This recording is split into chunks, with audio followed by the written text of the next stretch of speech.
ಎಲ್ಲರೂ ಹೇಗಿದ್ದೀರಾ? ನಾನು ಆ್ಯಕ್ಚುಲಿ ಇದು ಪೋಸ್ಟ್ ಮಾಡೋಕ್ಕೆ ರೀಸನ್ ಅಂತ ಹೇಳಿದರೆ, ಈ ಟ್ರಿಪ್ ಹೋಗೋಕ್ಕೆ ಮೇನ್ ರೀಸನ್ ಅಂತ ಹೇಳಿದರೆ, ನಮ್ಮದು ಒಂದು ಸ್ಟೋರಿ ಹೇಳ್ತೀನಿ ಕೇಳಿ. After all this harassment thing and all, ನಮ್ಮ ಪೊಲೀಸ್ ಸ್ಟೇಷನ್ಗೆ ಹೋದಾಗ ಪೊಲೀಸರು ಹೇಳಿದರು, CI ಸರ್ ಹೇಳಿದರು, ಓಕೆ ಕರ್ಕೊಂಡೋಗಿ ನಾನು ನಿನ್ನ ಮನೆಗೆ ಹೋಗೋಣ ಅಂತೇಳಿ. ಸೊ ನಾನು ಪೊಲೀಸ್ ಗಾಡಿ ಹತ್ತಿ ನಂದು ಮನೆಗೆ ಹೋದ್ನಾ.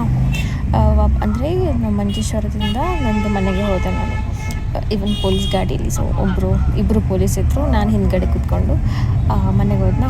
ಸೊ ಆವಾಗ ಅಲ್ಲಿ ಹೋಗಿ ಮಾತಾಡಿ ಫುಲ್ ಹರಾಸ್ಮೆಂಟು, ಡಿಪ್ರೆಷನ್ ಅದೆಲ್ಲ ಸ್ಟೋರಿ ನಾನು ಹೇಳಿದ್ನ, ಈ ಥರ ಟ್ಯಾಬ್ಲೆಟ್ಸ್ ಎಲ್ಲ ಕುಳಿತೇನೆ ಆ ಥರ ಎಲ್ಲ ಅವ್ರ ಜೊತೆ ಹೇಳಿದ್ದೆ. ಆವಾಗ ಅವ್ರು ಹೇಳಿದ್ದು, ನೀನು ಏನಕ್ಕೆ ಸುಮ್ಮನೆ ಸ್ಟ್ರೆಸ್ ತೆಕ್ಕೊಳ್ತೀಯ, ಸ್ಟ್ರೆಸ್ ಎಲ್ಲ ತೆಕ್ಕೊಳ್ಬೇಡ, ಯಾಕಂತಿದ್ರೆ ಇವಾಗ ನಾವೇ ನಮ್ಮದು ಕೆಲಸದಲ್ಲೇ ನಮಗೆ ಇಷ್ಟು ಸ್ಟ್ರೆಸ್ ಆಗುತ್ತೆ. ನಾವು ಅಂದರೆ ಅವ್ರು ಪೊಲೀಸವ್ರು ಹೇಳೋದು, ನಮ್ಮ ಕೆಲಸದಲ್ಲೇ ಇಷ್ಟು ಸ್ಟ್ರೆಸ್ ಆಗುತ್ತೆ, ಮತ್ತು ನಾವು ಯಾವತ್ತಿಗೂ ಸ್ಟ್ರೆಸ್ ಆಗದೆ ಇರೋ ಥರ ನಾವು ಟ್ರೈ ಮಾಡಲಿಕ್ಕೆ ಇರೋಕ್ಕೆ ಟ್ರೈ ಮಾಡಬೇಕು. ಸ್ಟ್ರೆಸ್ಸು ಎಷ್ಟಾಗುತ್ತೋ ಅಷ್ಟು ಅವಾಯ್ಡ್ ಮಾಡಬೇಕು.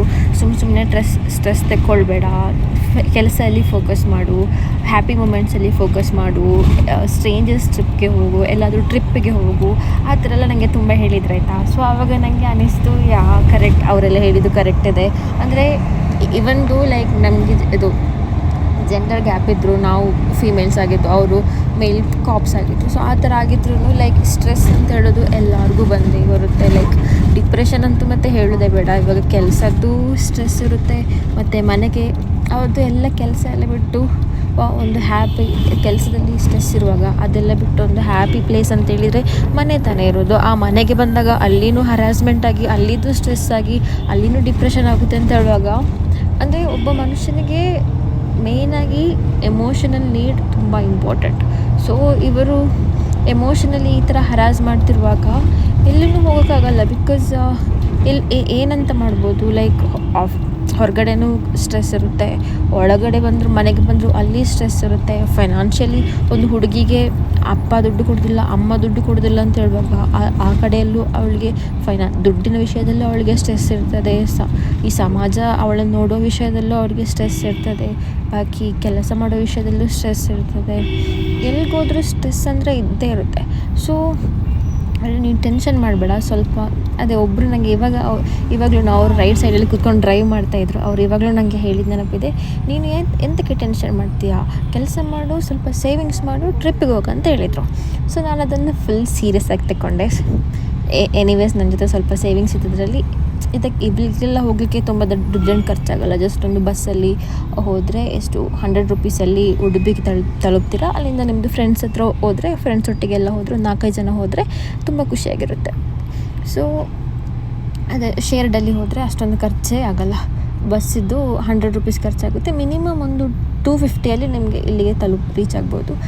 ಸೊ ಫಸ್ಟಿಗೆ ನಾವಲ್ಲಿ ರೀಚ್ ಆದಮೇಲೆ ಟಿಕೆಟಿಗೆ ಒಂದು ಅಷ್ಟು 100 ರೂಪೀಸ್ ಕೊಡಬೇಕಾಗುತ್ತೆ ಅಷ್ಟೇ, ಜಾಸ್ತಿ ಏನೂ ಆಗೋಲ್ಲ. ನೆಕ್ಸ್ಟು ಮೇಲೆ ಹತ್ತಿ ಬರಬೇಕು. ಮೇಲೆ ಬಂದು ಸೊ ಅದು ಹೆಬ್ರಿ ಫಾಲ್ಸು ಮೇಲೆ ಹತ್ತುವಾಗ ಫುಲ್ ಖುಷಿ ಫೀಲ್ ಆಗುತ್ತೆ. ಕಾಡಿರುತ್ತೆ, ಫುಲ್ ತಂಪಾಗಿರುತ್ತೆ. ಆಮೇಲೆ ಈ ಥರ ಫಸ್ಟಿಗೆ ಫಾಲ್ಸ್ ನೀರಲ್ಲಿಂದ ಇಳ್ಕೊಂಡು ಬರುತ್ತೆ. ಅಂದರೆ ಸ್ಯಾಟರ್ಡೆ ಸಂಡೇ ಹೋದರೆ ಫುಲ್ ರಶ್ ಇರುತ್ತೆ, ಮೇ ಬಿ ವೀಕ್ ಡೇ ಹೋದರೆ ಚೆನ್ನಾಗಿರುತ್ತೆ. ಬಟ್ ಸ್ಯಾಟರ್ಡೆ ಸಂಡೇ ರಶ್ ಇರುತ್ತೆ. ಸೊ ಇಲ್ಲಿ ಹತ್ಕೊಂಡು ಹೋಗುವಾಗ ನೀರು ಎಷ್ಟು ಕ್ಲೀನಾಗಿರ್ತದೆ ಅಂತಂದರೆ, ಲೈಕ್ ಇಷ್ಟೊಳ್ಳೆ ಕ್ಲೀನ್ ನೀರು ಎಲ್ಲೂ ಸಿಗಲಿಕ್ಕೆ ಇಲ್ಲ. ಫೋಟೋಸ್ ಎಲ್ಲ ನಮಗೆ ಅಂದರೆ ನೀವು ನೋಡಬೇಕು ಎಷ್ಟು ಜನ ಇದ್ದಾರೆ ಅಲ್ಲಿ ಅಂತ ಹೇಳಿಬಿಟ್ಟು, ಫುಲ್ ಜನನೇ ಕವರ್ ಆಗಿದ್ದಾರೆ. ಬಟ್ ಎಕ್ಸ್ಪೀರಿಯೆನ್ಸ್ ಮಾತ್ರ ತುಂಬ ಚೆನ್ನಾಗಿರುತ್ತೆ. ಅಂದರೆ ಆ ವ್ಯೂ, ಅಲ್ಲಿದ್ದು ವಾತಾವರಣ, ಅಲ್ಲಿದ್ದು ಮೇಲಿಂದ ನೀರು ಬೀಳೋದು, ಮತ್ತು ನೀರಿದ್ದು ಎಷ್ಟು ಕ್ಲೀನಾಗಿರುತ್ತೆ. ಮತ್ತು ನಾನು ಡ್ರೆಸ್ ಕೂಡ ಗ್ರೀನ್ ಕಲರ್ ಹಾಕ್ಕೊಂಡೋಗಿದ್ದೆ, ಯಾಕಂದರೆ ಗ್ರೀನ್ ಕಲರ್ ಫುಲ್ಲು ವಾತಾವರಣಕ್ಕೆ ಅದು ಡ್ರೆಸ್ ಮ್ಯಾಚ್ ಆಗುತ್ತಲ್ಲ, ಅದಕ್ಕೋಸ್ಕರ ಅದನ್ನು ಹಾಕ್ಕೊಂಡೋಗಿದ್ದೆ. ಸೊ ಅವ್ರು ಹೇಳಿದ್ದು ಕರೆಕ್ಟ್ ಆ್ಯಕ್ಚುಲಿ. ಸುಮ್ಮನೆ ಏನಕ್ಕೆ ಟೆನ್ಷನ್ ಮಾಡ್ಕೊಳ್ಳೋದು. ಹೌದು, ಮನೆಯಲ್ಲಿ ಟಾರ್ಚರ್ ಇರುತ್ತೆ, ಮನೆಯಲ್ಲಿ ಹೋಗಲೇಬೇಕು. ನಿಮಗೆ ಹೊರಗಡೆ ಇಲ್ಲ ಅಂತಿದ್ರೆ ಮನೆ ಅಂತ ಹೇಳುವಂಥದ್ದೊಂದು ಇರಲೇಬೇಕು. ಸೊ ಈ ಥರ ಹೊರಗಡೆ ಅಟ್ಲೀಸ್ಟ್ ಫಾರ್ 5 ಮಿನಿಟ್ಸ್ 10 ಮಿನಿಟ್ಸ್ ನಿಮಗೆ ಹ್ಯಾಪಿ ಅಂತ ಅನಿಸುತ್ತೆ. ಅಂದರೆ ಇವಾಗ ಈ ಥರ ಈ ನೀರು ನೋಡೋದು, ಈ ನೀರಂದರೆ ನಮಗೆ ಆಬ್ವಿಯಸ್ಲಿ ನಮ್ಮದಂತೂ ಊರಲ್ಲಂತೂ ಈ ಥರ ಅಂತೂ ಫಾಲ್ಸ್ ಅಂತೂ ಇರೋದೇ ಇಲ್ಲ. ಸೊ ಇಲ್ಲಿ ಬರುವಾಗ ಫುಲ್ ಎಷ್ಟು ಖುಷಿಯಾಗುತ್ತಿದ್ದರೆ ನೀರಲ್ಲಿ ಮುಳುಗಿದಾಗ. ಅಷ್ಟೊಂದು ಖುಷಿ ನಮಗೆ ಎಲ್ಲೂ ಸಿಗಲ್ಲ. ಲೈಕ್ ಎಲ್ಲ ಟೆನ್ಷನ್, ಎಲ್ಲ ಹ್ಯಾರಾಸ್ಮೆಂಟ್ ಎಲ್ಲ ಮರ್ತೇ ಹೋಗುತ್ತೆ. ವಾಪಸ್ ಬರೋವಾಗ ಹೌದು ನೆನಪಾಗುತ್ತೆ, ಬಟ್ ಆ ಮೊಮೆಂಟ್ಗೆ ನಾವು ನಮ್ಮ ಲೈಫಲ್ಲೂ ಕೆಟ್ಟವರಿದ್ದಾರೆ, ನಮ್ಮ ಲೈಫಲ್ಲೂ ನಮಗೆ ಟಾರ್ಚರ್ ಮಾಡೋರಿದ್ದಾರೆ ಅಂತ ಹೇಳುವಂಥ ಮೊಮೆಂಟ್ಸೇ ಮರ್ತೋಗುತ್ತೆ. ಸೊ ಫುಲ್ ಹ್ಯಾಪಿಯಾಗಿ ನೀರಲ್ಲಿ ಮುಳ್ಕೊಂಡು ನನಗೆ ಟಾರ್ಚರ್ ಮಾಡಿದ್ರೆಲ್ಲ ಹಾಳಾಗೋಗ್ಲಿಯಪ್ಪ ಅಂತ ಹೇಳಿಬಿಟ್ಟು ಅವ್ರದ್ದು ಶಾಪ ಎಲ್ಲ ನೀರಲ್ಲಿ ಹಾಳಾಗೋಗ್ಲಿಯಪ್ಪ ಅಂತ ಹೇಳ್ಕೊಂಡು ನೀರಲ್ಲಿ ಮುಳುಗ್ದೆ. ಆಮೇಲೆ ಅದೇ ಅಂದರೆ ತುಂಬ ಕೋಲ್ಡಾಗಿತ್ತು ನೀರು, ಮತ್ತು ತುಂಬ ಕ್ಲೀನೂ ಆಗಿತ್ತು. ಮತ್ತು ಅಲ್ಲಿ ಮೀನೆಲ್ಲ ತುಂಬ ಇತ್ತು, ದೊಡ್ಡ ದೊಡ್ಡ ಮೀನೆಲ್ಲ ನಿಮಗೆ ಕಾಣಲಿಕ್ಕೆ ಸಿಗ್ತದೆ. ಎಷ್ಟು ಅಂದರೆ ತುಂಬ ಒಂಥರ ಖುಷಿ ಆದಂಗೆ ಆಯಿತು. ಅಂದರೆ ಏನೋ ಒಂಥರ ಎಷ್ಟು ಮೇಲೆ ಬೆಟ್ಟ ಹತ್ಕೊಂಡು ಬಂದು ಇಲ್ಲಿ ತನಕ ನೀರಿಗೆ ಬಂದು ನೀರಿಗೆ ಇಳಿಲಿಲ್ಲ ಅಂತಿದ್ರೆ ಅದೊಂದು ಬೇರೆ ಬೇಸರ ಆಗುತ್ತೆ ಬಿಡಿ. ಅದಕ್ಕೆ ಇನ್ನೂ ಬೇಸರ ಆಗೋದು ಬೇಡ, ನೀರಿಗೆ ಇಳಿಲಿಲ್ಲ ಅಂತ ಹೇಳಿಬಿಟ್ಟು ನೀರಿಗೆ ಇಳಿದೆ. ಅಂದರೆ ನೀರು ಎಷ್ಟು ಕ್ಲೀನಾಗಿತ್ತು, ಫಾಲ್ಸ್ ಎಷ್ಟು ಚೆನ್ನಾಗಿತ್ತು. ಸೊ ನಾನು ಸೆಕೆಂಡ್ ಥಾಟ್ ಮಾಡಲೇ ಇಲ್ಲ, ಹೋಗಿದ್ದು ನೀರಲ್ಲಿ ಇಳಿದಿದ್ದೆ. ಮತ್ತು ಜಾಸ್ತಿ ಅಂದರೆ ಅರೌಂಡ್ 4 PM ಆಗುವಾಗ ಅವರು ಕ್ಲೋಸ್ ಮಾಡ್ತಾರೆ. ಆಮೇಲೆ ವೆಯ್ಟ್ ಮಾಡಿ ಕೂಡ ಎಂಥ ಪ್ರಯೋಜನ ಇಲ್ಲ. ಸೊ ಇವಾಗಲೇ ನೀರಲ್ಲಿ ಇಳಿದ್ಬಿಟ್ಟು ಆಟಾಡೋಣ ಅಂತ ಹೇಳಿಬಿಟ್ಟು ನೀರಲ್ಲಿ ಇಳಿದ್ಬಿಟ್ಟೆ. ನೆಕ್ಸ್ಟ್ ಹಂಗೆ ಅದೇ ನೀರಲ್ಲಿ ಅಂದರೆ ಅಷ್ಟು ಹತ್ಕೊಂಡಷ್ಟು ಒಂದು 1 hour ಏನೋ ಟ್ರಾವೆಲ್ ಮಾಡ್ಕೊಂಡು, ಅದು 1 hour ಏನೋ ಇದು ಹತ್ಕೊಂಡು ಬರಬೇಕು. ಸೊ ಆವಾಗ ಅಷ್ಟು ಸುಸ್ತಾಗಿರುತ್ತೆ, ಸೆಕೆನೂ ಆಗಿರುತ್ತೆ. ಸೊ ನೀರಲ್ಲಿ ಇಳಿಯುವಾಗ ಅಂತ ಖುಷಿಯಾಗುತ್ತೆ, ಜಾಸ್ತಿ ಖುಷಿಯಾಗುತ್ತೆ. ಸೊ ನನಗೆ ಸ್ವಲ್ಪ ಅರ್ಧಂಬರ್ಧ ಸ್ವಿಮ್ಮಿಂಗು ಬರುತ್ತಾ. ಸೊ ಆ ಸ್ಕಿಲ್ ಇಲ್ಲಿ ಅಪ್ಲೈ ಮಾಡೋಕ್ಕೆ ಟ್ರೈ ಮಾಡಿದೆ. ಸೊ ಸ್ವಿಮ್ ಮಾಡೋಕ್ಕೆ ಟ್ರೈ ಮಾಡಿದೆ. ಏನೋ ಅದು ಮತ್ತು ಭಯ ಆಗ್ತಿತ್ತು, ಯಾಕಂದರೆ ದೊಡ್ಡ ದೊಡ್ಡ ಕಲ್ಲಿದೆ ಅಲ್ವಾ. ಆ ಸ್ವಿಮ್ ಮಾಡುವಾಗ ಬೈ ಮಿಸ್ಟೇಕಾಗಿ ನಾವು ಇದು ಸ್ವಿಮ್ಮಿಂಗ್ ಪೂಲಲ್ಲಿ ಸ್ವಿಮ್ ಮಾಡೋ ಥರ ಸ್ವಿಮ್ ಮಾಡಿದರೆ ಕೈ ಕಾಲು ತಲೆಗೆಲ್ಲ ತಾಗ್ಬೋದು. ಅದಕ್ಕೋಸ್ಕರ ನಾನು ಭಯ ಪಡ್ಕೊಂಡು ಸ್ವಿಮ್ ಮಾಡೋಕ್ಕೆ ಟ್ರೈ ಮಾಡಿದೆ. ಬಟ್ ಅಲ್ಲಿ ಮಾಡೋಕ್ಕಾಗಲ್ಲ, ಬಿಕಾಸ್ ಅಲ್ಲಿ ತುಂಬ ಕಲ್ಲೆಲ್ಲ ಇರುತ್ತಲ್ವ, ಕಲ್ಲೆಲ್ಲ ಸ್ಲಿಪ್ಪಾಗಿ ಹೋಗುತ್ತೆ, ಇಲ್ಲಾಂದಿದ್ದರೆ ಕಾಲಿಗೆ ತಾಗುತ್ತೆ. ಸೊ ಆ ಥರ ಎಲ್ಲ ಪ್ರಾಬ್ಲಮ್ ಆಗುತ್ತೆ. ಸೊ ಅದಕ್ಕೋಸ್ಕರ ಜಾಸ್ತಿ ಸ್ವಿಮ್ ಮಾಡೋಕ್ಕೆ ಟ್ರೈ ಮಾಡಿಲ್ಲ, ಜಸ್ಟ್ ಒಂದು ಫ್ಲೋಟ್ ಮಾಡೋಕ್ಕೆ ಮಾತ್ರ ಟ್ರೈ ಮಾಡಿದೆ. ಸೊ ಹೀಗೇನಾಯಿತು, ಫ್ಲೋಟ್ ಮಾಡ್ತಾ ಅಲ್ಲಿ ತನಕ ರೀಚ್ ಆದೆ.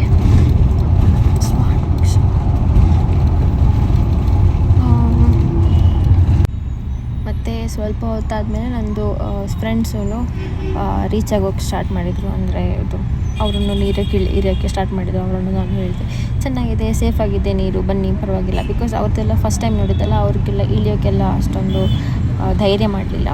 ಆಮೇಲೆ ಹೊರಗಡೆ ಬಂದು ಫುಲ್ ರೆಕಾರ್ಡ್ ಮಾಡಿದ್ರು. ಅವೀವ ಎಷ್ಟು ಚೆನ್ನಾಗಿತ್ತು ಅಂತ ಹೇಳಿದರೆ ಸ್ಟಾಪ್ ಮಾಡೋಕ್ಕೆ ಆಗಿಲ್ಲ ರೆಕಾರ್ಡ್ ಮಾಡೋದು. ನನ್ನನ್ನು ನಾನು ರೆಕಾರ್ಡ್ ಮಾಡಿದೆ, ಅಲ್ಲಿರೋ ವಾಟರ್ ಫಾಲ್ಸನ್ನು ರೆಕಾರ್ಡ್ ಮಾಡಿದೆ. ನೆಕ್ಸ್ಟ್ ವಾಪಸ್ ಅದೇ ಏನಾದರೂ ಒಂದು ಸಲ ಅಡ್ವೆಂಚರಾಗಿ ಮಾಡೋಣ ಅಂತ ಹೇಳಿಬಿಟ್ಟು ಕಲ್ ಮೇಲೆ ಹೋಗೋದೆಲ್ಲ ವೀಡಿಯೋ ಸುಮ್ಮನೆ ಮಾಡಿದ್ದು ಮೆಮೊರಿಗೆ ಇರುತ್ತಲ್ವ ಅಂತ ಹೇಳಿಬಿಟ್ಟು. ಬಟ್ ಅದು ಎಕ್ಸ್ಪೀರಿಯೆನ್ಸ್ ಚೆನ್ನಾಗಿರುತ್ತೆ, ಮತ್ತು ಏನೋ ಒಂಥರ ಹೊಸ ಮೆಮೊರಿ ನಿಮ್ಮದು ಮೈಂಡಿಗೆ ಆ್ಯಡ್ ಆಗುತ್ತೆ. ಆವಾಗ ಸ್ವಲ್ಪ ಪಾಸ್ಟ್ ಇದೆಲ್ಲ ಮರ್ತು ಹೋಗೋಕ್ಕಾಗುತ್ತೆ. ಗೊತ್ತು ನನಗೆ ಇವಾಗ ಹೇಟರ್ಸ್ ಎಲ್ಲ ಇದನ್ನು ನೋಡಿಬಿಟ್ಟು ಅಪ್ಪ ಏನೆಲ್ಲ ಇವಾಗ ಶಾಪ್ ಆಗ್ತಾರೆ, ಕಮೆಂಟ್ಸ್ ಆಗ್ತಾರೆ ಅಂತ. ಬಟ್ ಯಾರು ಕೇರ್ ಮಾಡ್ತಾರೆ, ಇದ್ದಿದ್ದೆ ಅವ್ರಿಗೆ ಅದು ಬಿಟ್ಟು ಬೇರೆ ಕೆಲಸ ಇದೆ. ಸೊ ನಮ್ಮ ಕೆಲಸನ ನಾವು ಮಾಡೋಣ. ಸೊ ಒಂದು ಮಾತು ಅವ್ರು ಹೇಳಿದ್ದು ನಾನು ಇಲ್ಲಿವರೆಗೆ ಕರ್ಕೊಂಡು ಬಂತು. ಸುಮ್ಮನೆ ಯಾಕೆ ಡ್ರೆಸ್ ತಗೊಳ್ತಿ, ಸ್ವಲ್ಪ ಸೇವಿಂಗ್ಸ್ ಮಾಡಿಬಿಟ್ಟು ಟ್ರಿಪ್ಗೆ ಹೋಗಂತ ಹೇಳಿದರು. ಸೊ ಇಲ್ಲಿ ನಾನಿದ್ದೇನೆ ಇವಾಗ ಟ್ರಿಪ್ಗೆ ಹೋಗಿಬಿಟ್ಟು.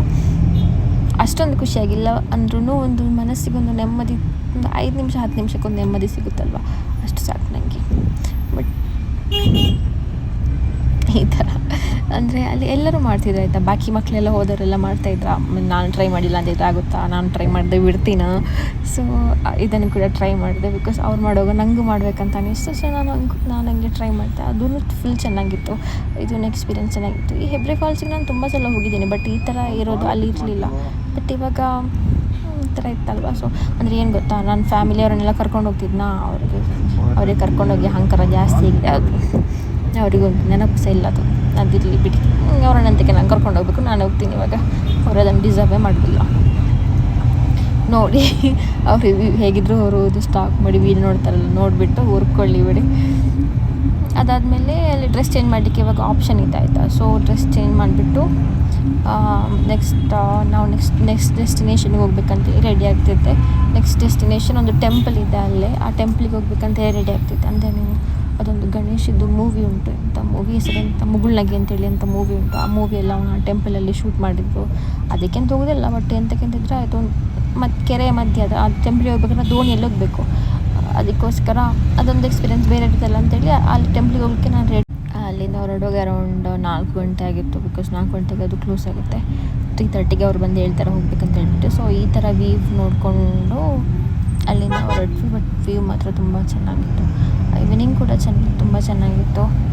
ಅದೇ ನೆಕ್ಸ್ಟ್ ಹೋಗುವಾಗ ನಮಗೆ ಗಿಡದಲ್ಲಿ ಮಾವಿನಕಾಯಿ ಸಿಗ್ತಾಯಿತ್ತು. ಆ ಮಾವಿನಕಾಯಿ ಕೊಯ್ದು ಅದನ್ನು ಕೂಡ ನಾವು ತಿಂದ್ವಿ, ಅದನ್ನು ಚೆನ್ನಾಗಿತ್ತು. ಆಮೇಲೆ ಎಷ್ಟು ನವಿಲೊಂದು 10-15 ನವಿಲು ನೋಡಿದ್ವಿ. ಚಿಕ್ಕ 3 ಮರಿಗಳು, ಚಿಕ್ಕ ಮರಿಗಳು, ದೊಡ್ಡ ನವಿಲು ಅದೆಲ್ಲ ಇತ್ತಾಯಿತಾ. ಅದು ಒಂಥರ ಕೋರ್ ಮೆಮೊರಿಗೆ ಆ್ಯಡ್ ಆಯಿತು.